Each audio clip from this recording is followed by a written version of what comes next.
안녕하셨습니까? 안녕하세요. 목이 좀 잠겨서 죄송합니다. 아마 여러분들이 더 주의를 기울여서 들으실 것 같습니다. 30년 전에 14가정이 모여서 시작한 교회가 30년 동안 많은 영혼들을 구원하는 하나님의 등대 역할을 할 수 있도록 섭리하신 하나님의 은혜와 인도하심을 봅니다. 교통이 사통팔달한 이 중심지에 미리 교회가 있어야 될 것을 내다본 여러분들의 선견지명과 하나님의 섭리를 감사합니다. 사실 보면 세리토스가 LA의 중심이에요. LA 중심이 다운타운이 아니죠. 그건 다 아시죠, 여러분들이.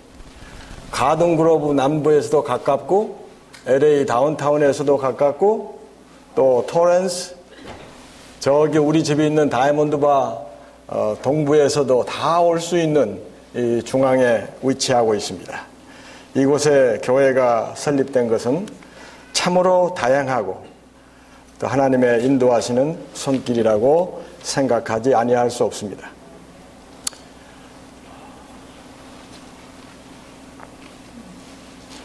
제가 파워포인트를 준비했는데요.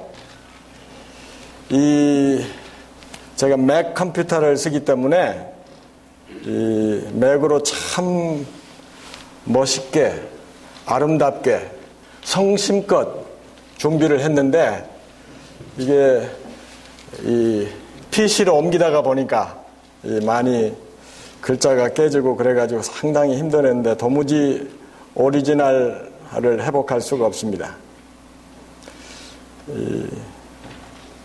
작동을 잘 안 하네요. 시간을 또 이 침례식 관계로 제가 12시 이내로 끝내도록 노력을 하겠습니다. 많은 부분을 잘라야 되는 상황인데요. 가장 먼저 교회와 선교 30주년을 맞이해서 이 교회가 새롭게 다시 정립해야 될 것이 있다면 교회관, 선교관입니다. 그래서 이 짧은 시간에 세리토스 교회가 과거를 돌이켜보고 앞으로를 향해서 무슨 계획과 구상을 가지고 선교 개혁을 실천할 것인가에 대해서 짧은 시간에 많이 준비했지만은 아주 줄여서 제가 말씀드리려고 합니다. 여러분들이 다 잘 하시기 때문에 다 캐치하시려고 생각합니다. 제가 이렇게 LA 지역을 다녀보니까 세리토스 교인들의 이 분포가 아마 학력이 아주 매우 높은 수준에 속한 사람들이 모인 교회예요. 그래서 하나를 말하면 열을 이해하기 때문에 제가 하나만 말하도록 노력을 하겠습니다. 화이트부인이 사도행적에 가장 먼저 시작하면서 하신 말씀이 사도행적은 교회관을 말하잖아요. 선교관을 말하잖아요. 가장 첫 페이지에 우리 페이지로는 9페이지지만 맨 처음 시작하면서 이 말씀을 하십니다. 다 같이 한번 읽어보겠습니다. 시작. 교회는 사람을 구원하기 위해 하나님께서 세우신 기관이다. 교회는 봉사를 위하여 조직되었으므로 그 사명은 온 세상에 복음을 전하는 것이다. 태초부터 하나님은 교회를 통하여 당신의 충만과 풍족을 온 세상에 나타내시려고 계획하셨다. 하나님께서 어두움에서 불러내어 그의 기이한 빛 가운데 들어가게 하신 교인들은 하나님의 영광을 나타내어야 한다.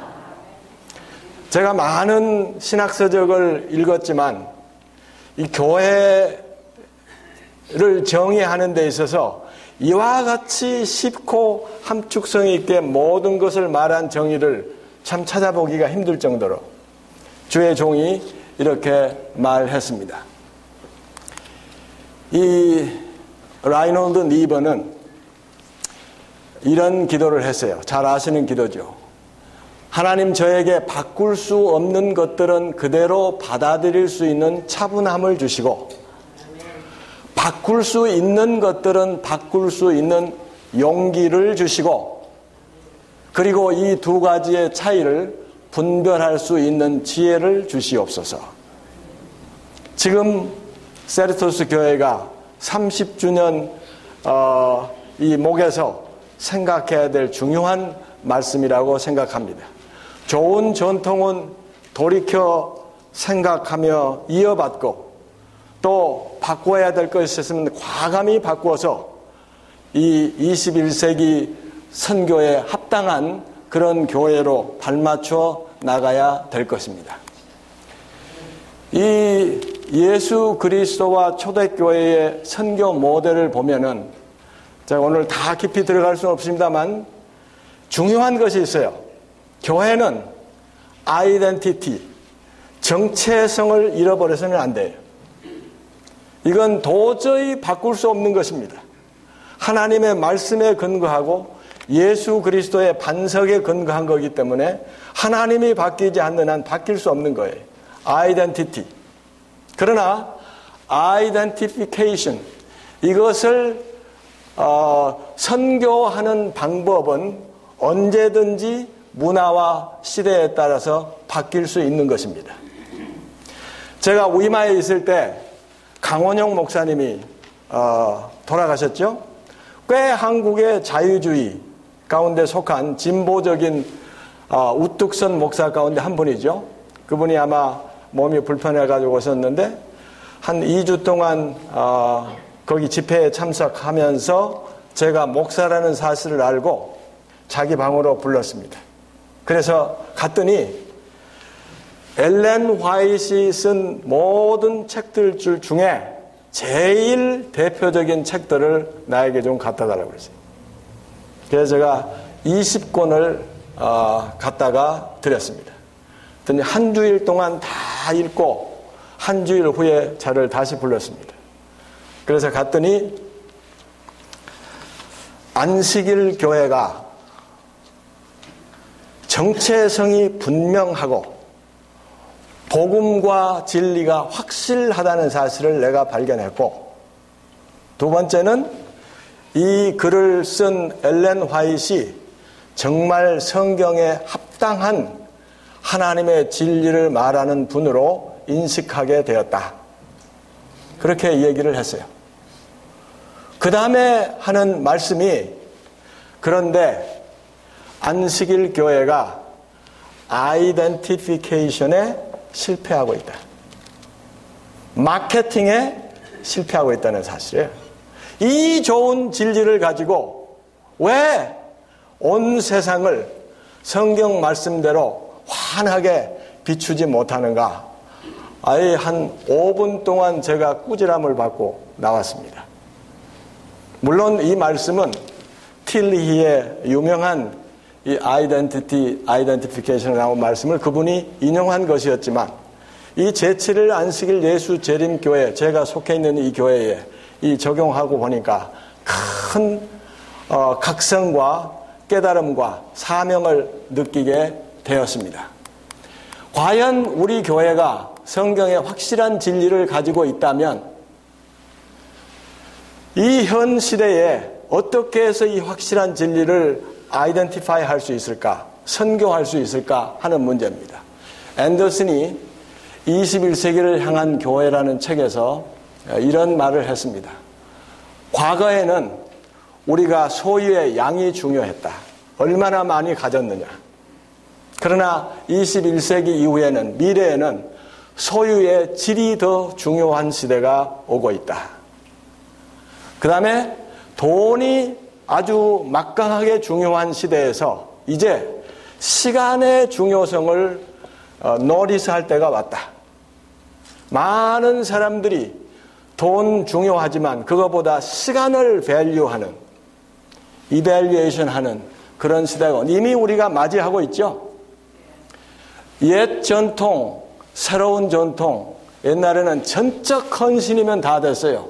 그러나 지금은 그 헌신이 융통성을 발휘하지 못하면 가치가 없는 시대.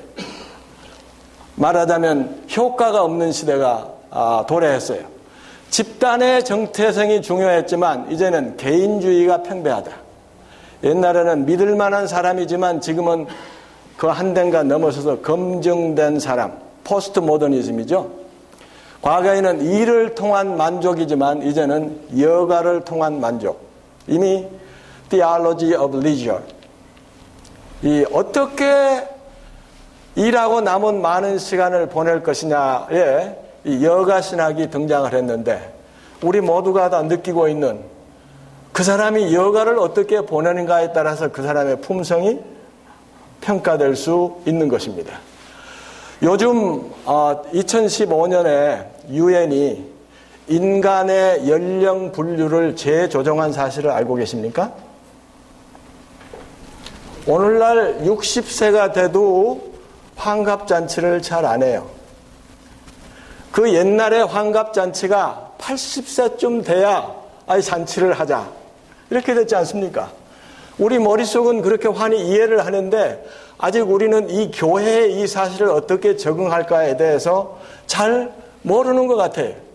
유엔에서 발표한 것에 의하면은 1살부터 시작해서 17살까지가 유년시대, 18살부터 시작해서 65세까지가 청년시대,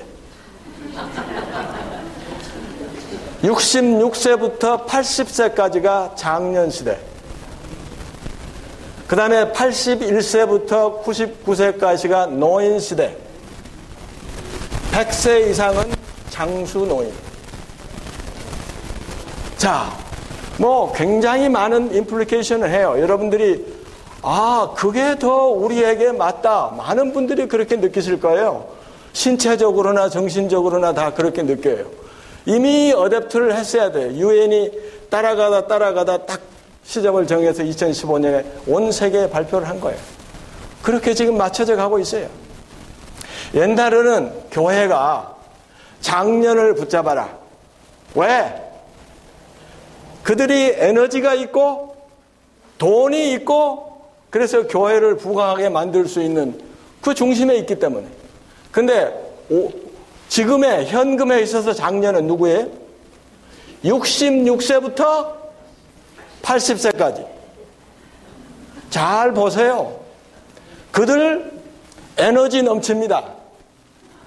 그들 돈 있습니다. 그래서 우리는 교회가 고령화돼서 이게 그 타령만 하고 있을 때가 아니에요. 그 사람들 시간이 있어요.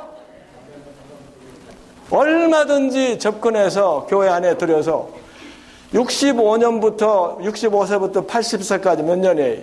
15년 동안 황금기에 하나님의 교회를 위해서 에너지와 정열과 재력을 불사를 수 있도록 만들어줘야 돼. 우리의 책임과 특권이 거기에 있어요. 여러분 자신들도 실감하셔야 돼요. 은퇴하고 나서 시간이 더 많지 않아요?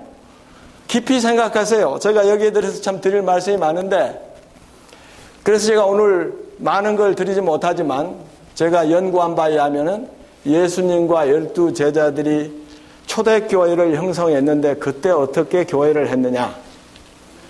예배소 교회가 그 초대교회의 모델인데요. 그걸 제가 잠깐 보여드리고, 그 다음에 이걸 중세 암흑시대에 잊어버렸다가 마틴 루터 500주년이죠. 올해가 1517년부터 2017년 500주년이. 그때 다시 불러내온 진리가 믿음으로 얻는 구원. 우리가 로마서 공부하죠. 갈라디아서에 이어서 500주년이기 때문에 계속 지금 공부하는 거예요. 그 다음에 진리가 만인 제사장설이에요. 침례받은 모든 믿는 신자들은 다 제사장이다. 믿음의 의는 그래도 많이 우리가 이해해 가려고 노력하고 있어요. 제가 보기로는 아직도 많은 분들이 머리에서만 이해를 하지 생활이나 신앙에서는 거의 아직도 멀었어요. 제가 볼 때는. 그래서 많은 분들이 너무 오래 우리가 중세에 갇혀 있었기 때문에 머릿속으로는 긴가 민가 이렇게 가르치니까 그것인 것 같다가 교회당 문을 나가면 또 아닌 것 같기도 하고 왔다 갔다 해요. 아직도. 그렇지만 더 암흑 속에 있는 것은 만인 제사장들이에요. 개신교회가 구교회에서 개신해가지고 클러지, 제사장과 평신도 사이가 이렇게 벌어진다고 성경에 말한 적이 없다. 모든 사람이 다 제사장이다. 그랬는데 다시 신부 자리에다가 목사를 앉혀놓고 신부 대하듯이 완전히 구분을 해놨어요. 프로페셔널 종교인. 그 다음에 프로페셔널 아닌 사람을 뭐라고 그래요? 교인들은 아마추어. 이게 오늘날 개신교 제7일 안식일 예수 재림교회가 이것에서 자유로운가? 화이트인의 글을 읽어보면 다 통탄을 했어요. 우리 교회가 처음에 그렇게 시작하지 않았어요. 평신도로 세워진 교회예요. 그분들이 다 목사 역할을 해냈어요. 그런데 이제 와서 다시 비스듬하게 따라가고 있는 모습을 보게 되는 거예요. 자, 대표적인 성경절 하나, 에베소 4장 11절 12절 다 같이 읽어보겠습니다. 시작. 그가 혹은 사도로 혹은 선지자로 혹은 복음 전하는 자로 혹은 목사와 교사로 주셨으니 이는 성도를 온전케 하며 봉사의 일을 하게 하며 그리스도의 몸을 세우려 하심이라. 이게 무슨 말이냐 하면은 사도, 선지자, 복음 전하는 자, 목사, 교사는 무엇을 하는가? 성도를 온전케 하는 일을 합니다. 복음은 미니스트리입니다. 섬기는 것. 봉사, 목회의 일을 하게 하는 사람입니다. 세 번째, 그래서 그리스도의 몸을 함께 세우는 것입니다. 표준 세번역 성경이 원어에 가장 가깝게 번역을 했습니다. 그것은 성도들을 준비시켜 equipped, 그물을 고치다 하는 뜻입니다. equipped, 준비시키다. 그물을 준비시키는 건 뭐 하기 위해서? 고기 잡기 위해서죠. 봉사의 일, work of ministry, 봉사의 일을 하게 하고 누가 하는 거예요? 예? 신자들이 목회 일을 하는 것입니다. 그래서 그리스도의 몸이 세워지는 것, 이것이 예배소 교회의 초대교회의 선교의 모델입니다. 보셨어요? 예. 하나님 말씀을 존경하는 우리 모두들은 이 말씀 분명히 봐야 돼. 봉사의 일을 목사가 하는 것이 아니고 하게 하는 사람입니다. 목사는 월급 받는 사역자이고 평신도는 월급 안 받고 일하는 사역자들이. 누가 더 높은 줄 아세요? 네, 돈 안 받고 사역하는 사람들이 더 높은 거예요. 목사는 왜 돈 주면서 그 일을 시켰느냐? 너는 미안하지만 사역하는 일보다도 많은 사람들을 훈련시키는 일을 해라. 그것이 목사의 보낸 짭이에요. 여기 보면은 고린도후서에 The Ministry of Reconciliation, 화목케 하는 직책, 모든 성도들이 다 하는 거예요. 그 다음에 The Work of the Ministry, 지금 읽은 거, 계시록 1장 6개 우리를 나라와 제사장으로 삼으신, 너희는 왕 같은 제사장이요, 목사란 말이에요. 제사장으로 삼으셨으니 하나님과 그리스도의 제사장이 되어 영원토록 우리는 이 역할을 감당할 겁니다. 이 세상에서부터 침례받은 직후부터 이 일을 하게 돼요. 치료와 봉사에 모든 교회가 그리스도인 일꾼들을 위해 훈련하는 학교가 되어야 한다. 교인들은 괘씸하지 않은 자들을 위해 어떻게 일할 것을 배워야 한다. 그리스도께서는 그의 목사들이 복음 사역을 하는 데 있어서 교회에서 교육자들이 되도록 의도하셨다. 이게 목사의 제1 프라이머리 잡이에요. 목사들이 교회의 신자들에게 줄 수 있는 최고의 도움은 설교로서가 아니라 그들을 위해 일을 계획하는 것이다. 매 교인들에게 남을 위해 할 수 있는 무슨 일을 주라. 우리 백성들에게 줄 수 있는 가장 큰 도움은 그들이 하나님을 위해 일하도록 가르치는 것이다. 어떻게 일하는지 보세요. 사업을 성공적으로 수행하도록 보통 사람을 사용하시는 하나님의 능력에 대한 범죄적인 불신에 의하여 하나님의 사업이 지연되어 왔다. 아마추어는 뭐 할 수 없어. 이런 생각. 이게 범죄적인 불신이고 하나님의 사업이 지연되어 왔다는 거예요. 여러 해 동안 교인들은 엄숙하고도 영혼을 자극하는 진리들을 만족스럽게 들어왔으나 그들이 그 진리들을 실천하지 않았다. 교인들이 설교에 의존하도록 훈련되어 왔으며 그리스도를 위해서는 별로 한 일이 없다.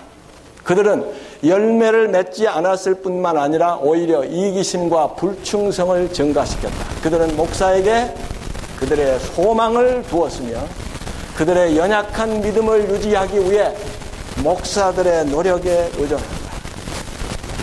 피리풀, 미저러블. 이게 우리 교회의 현실이라면 이대로는 계속할 수 없어요. 이대로는 성공할 수가 없어요. 목사의 일은 무엇이냐? 신방하고 상담하고 예배 들어주는 등등 모든 일을 다 하는 것입니까? 이것이 목사가 해야 할 가장 중요한 사역이 되고 말았습니다. 그 결과로 목회자 자신의 사역을 할 시간을 찾을 수가 없습니다. 목회에 피곤을 느낍니다. 미국 목회자의 4분의 1이 번아웃 돼서 목회를 그만둡니다. 스트레스 때문에. 목사가 꼭 해야 할 성도를 온전케 하는 본연의 사역은 점점 소홀해 버리고 말았습니다. 목사에게 기대를 전혀 안 해요. 성도들은 무엇을 하라는 것이냐? 성도들은 성도들대로 보람 있는 사역을 찾을 수가 없습니다. 목회자들에게 할 일을 다 빼앗겼기 때문입니다. 예배 참석하고 11조 내는 것이 사역의 전부가 되고 말았습니다. 무기력한 교회의 원인이 여기 있습니다. 목회자는 성도들을 이闊해서 성도들이 교회의 모든 봉사활동, 목회일 및 교회를 세우는 일은 평신도들이 담당하는 것입니다. 신방은 평신도들이 합니다. 물론 목회자도 같이 합니다. 그러나 목회자들만에게 일이 아닙니다. 전도도 평신도들이 합니다. 교인 가정의 축하 예배도 평신도 지도자가 들어줍니다. 행정도 평신도들이 합니다. 건축도 평신도들이 합니다. 목사는 목사 본연의 일을 해야 합니다. 기도와 말씀 선포와 성도를 선교하도록 갖추어지는 사역에 집중해야 합니다. 이것이 초대교회가 했던 일 아닙니까? 예, 그렇게 확실하고 분명한데 우리가 어딘가 속아서 구교회에서 신교회에서 아니요. 세리토스 교회 성도님들이 분명히 아셔야 합니다. 평신도가 목회자의 목회를 도와주는 것이 아니라 목회자가 평신도들의 목회를 도와주는 것입니다. 목회자의 역할은 평신도들이 목회를 잘 하도록 준비시켜주는 일을 하는 것입니다. 여기에 우리는 종교개혁의 후계들입니다. 믿음의 의뿐만 아니라 이 일이 종교개혁의 후계자로 자처하는 재림교회에서 이루어질 때 온 세상을 영광으로 환하게 비추는 요한계시록 18장 4절의 기별이 선취된다고 저는 믿고 있습니다. 이 일이 세리토스 교회부터 시작되기를 바랍니다. 제가 이걸 목사들에게 많이 가르치고 얘기했어요. 저도 책임이 있으니까요. 목사들은 이렇게 저에게 반응을 했습니다. 신자들이 직책을 맡아 일하려고 하지 않습니다. 어떻게 하면 좋습니까? 이것이 제1 컴플레인입니다. 제게 대한 컴플레인이에요. 두 번째는 목사들의 많은 시간과 노력이 불 끄는 데 바쳐집니다. 신자들 사이의 갈등, 이런저런 일들을 소방수 역할을 하다 끝나는 겁니다. 가르치고 준비해서 할 만한 마음의 여유와 모든 자료들은 다 갖추어져 있는데 이 교회에서 도무지 할 시간이 없다. 제가 목사들이 저에게 한 말을 여러분들에게 전달해 드리는 겁니다. 그리스도인 목사들은 많은 사람들이 깨닫는 것보다 더 폭넓은 사업을 가지고 있다. 그들은 사람들에게 봉사할 뿐만 아니라 그들이 봉사하도록 가르쳐야 한다. 그들은 바른 원칙에 대한 교훈을 줄 뿐만 아니라 그들의 청중들이 원칙들을 나누어 주도록 교육시켜야 한다. 모든 교인들이 주를 위하여 모정에 봉사하는 일에 종사해야 된다. 모든 신자들이 다 일하도록, 봉사하도록, 목회하도록 하는 것이 목사의 일이다 그 말이에요. 마태복음 28장 대사명은 가서 모든 민족들에게 제자를 삼아 침례를 주고 가르쳐 지키게 하라. 이 말 중에서 다 동사가 아니에요. 동사는 딱 하나. 제자 삼는 거예요. 가다 하는 것도 분사구문이고요. 침례 주는 것도 분사구문이고요. 가르쳐 지키는 것도 분사구문. 다 제자를 시키는데 전부 다 연관되어 있어요. 그래서 우리 모두의 사명은 제자 삼는 거예요. 한 사람이 한 사람을 가르치는 게 아니에요. 제자 삼는 거예요. 가르치는 건 머리로 하는 거지만 제자 삼는 건 생활로서 보여주는 거예요. 믿는 것이 믿지 않는 것과 뭐가 다른가 하는 것을 보여주는 것이 대사명의 기본 원칙입니다. 그래서 화이트인이 치료야봉사 143페이지에 이렇게 말했어요. 주님이 어떻게 전도하셨느냐? 사람들의 유익을 바라는 자로서 그들과 섞이셨다. 잖아요? 그들을 위하여 그의 동정심을 보이셨으며 이거예요. 처음에는 섞여야 돼. 베스트셀러는 잘하고 있어요. 이지런어라든지 이런 거에서 다 섞이잖아요. 근데 어떤 교회들은 가보면 뭐 집회는 애를 써서 아주 시간과 돈을 투자해서 뭐 쿠킹 스쿨이니 뭘 많이 준비했는데 그냥 프로그램. 거기는 신자들이 나와서 새로 나온 사람들과 더불어서 만나서 섞여서 교제하고 가까워질 수 있는 그런 기회로 만들어야 되는데 교인들이 안 와요. 서신자는 오는데 이게 큰 문제예요. 아무 소용없는 일을 하고 있어요. 아무 소용없지는 않지만 말이죠. 그들을 위하여 동정심을 보이셨으며 그들의 필요에 봉사하셨고 그 다음에 그들의 신뢰를 얻었다. 이건 머리로 되는 일이 아니죠. 함께 생활하면서 교제하면서 신뢰를 얻었을 때 그 다음에 그는 그들에게 나를 따르라. 침례받는 일이 이루어지는 것입니다. 이게 주님께서 우리에게 가르쳐준 신이 모델을 보여주셨어요. 21세기를 향한 교회의 특징은 전통적 교회가 왼쪽에 있죠. 메타교회, 변화교회. 어떻게 21세기에 대처해서 변화되어야 되는가. 담임 목사 중심에서 평신도 사역자 중심으로 안식일 하루 예배 중심에서 주중 매일 사역하는 교회로 예배당 건물 위주에서 성도 위주, 가정, 개인 조직의 억제, 조직 컨트롤을 할 게 아니라 조직은 무제한이에요. 목사, 교역자가 사역을 전담하는 데서 교역자는 평신도 사역자. 중앙 집권제가 아니라 분권적. 이거 제가 말씀드렸고 말씀을 다 마쳐야 되는데 이것도 제가 말씀드리고 할까요? 이 신약에 보면 외경들이 많은데 그 외경 가운데 헬메스의 목자, Shepherd of the Hermes라는 책이 있습니다. 그 책을 읽어보면 참 재미있어요. 여러분들도 좋아하실 거예요. 계시록에도 여러 가지 같이 나온 이 이미지들이 나오는데 이 헬메스의 목자가 꿈을 꾸는데 오래 산 주름살 많은 여자의 꿈을 꿉니다. 꿈에서 보니까 그 여자가 시간이 지나감에 따라서 변하기 시작합니다.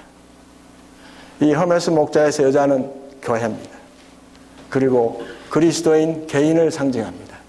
그녀의 몸은 아직 늙어 있고 머리칼은 하얀데 그녀의 얼굴은 더 젊게 보이기 시작하더니 마침내 그녀는 그녀의 젊은 청년으로 회복되었다. 겉사람은 날로 후퇴합니다. 이걸 막을 수 없어요.